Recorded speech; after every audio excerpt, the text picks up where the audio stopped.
మనం చంపేస్తే చంపించుకోవాలి. ఏదో ప్రకాష్ రాజ్ సినిమా డైలాగ్ ఉంది కదా, గిల్లితే గిల్లించుకోవాలని. అట్లాగా ఎవడైనా వీళ్ళు కొడితే కొట్టించుకోవాలి, కేసులు పెడితే పెట్టించుకోవాలి, చంపితే చంపించుకోవాలి. పొరపాటున అయ్యా ఏంటిది అంటే నువ్వు ఇదిగో చూసావా దౌర్జన్యపూర్తిగా ప్రవర్తిస్తున్నావు. ఇలాంటి తిక్కుమాలిన కేసులు ఈ 2 ఏళ్లలో కొన్ని 100,000 పెట్టుంటారు. ఇప్పుడు ఇది పీక్ స్టేజ్ అన్నమాట. అదేదో మన డ్రగ్ మాఫియా వాళ్ళని పట్టుకున్నట్టు ఆయన ఇంటి దగ్గర నుంచి బయట రాగానే ఒక్కసారిగా కారు అడ్డం పెట్టేసేసి చేతులు లాక్కేసేసుకుని కుప్పం దాకా తీసుకెళ్లారు వెహికల్.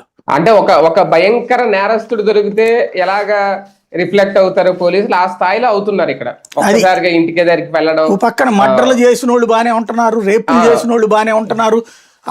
ఇప్పుడు నిన్నగాక మొన్న బొడ్డ రాజశేఖర్ ఎవరో శ్రీశైలం ఎమ్మెల్యే అక్కడ సీసీ కెమెరాల సాక్షిగా అక్కడ ఉన్నటువంటి చెక్ పోస్ట్ స్టాఫ్ ని కిడ్నాప్ చేసి ఎత్తుకుపోయాడు. తర్వాత ఊరోళ్ళందరూ ఎగబడితే అప్పుడు వదిలిపెట్టాడు. అది కిడ్నాప్ అవుతుంది, సాక్ష్యం కూడా ఉంది. అహంకారపూర్తంగా చేసింది, అటవీ శాఖ సిబ్బందిని కొట్టాడు.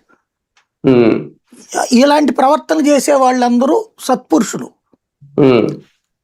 తన పనేదో తన డ్యూటీ చేసుకుని పోయేటటువంటి వాళ్ళందరూ దుర్మార్గులు. ఇప్పుడు అది అంటే ఇప్పుడు ఒక పోస్ట్ పెట్టడం కూడా కరుడు కట్టిన నేరంగా పరిగణలో తీసుకుంటుందా మీ ప్రభుత్వం? అంతే. అంటే ఇంత ముందు ఏదైతే తప్పన్నారో ఇదివరకు వీళ్ళు అడ్డదిడ్డమైన పోస్టులు పెట్టేవాళ్ళు. అలా పెట్టిన పోస్ట్ కేసు పెడితే తప్ప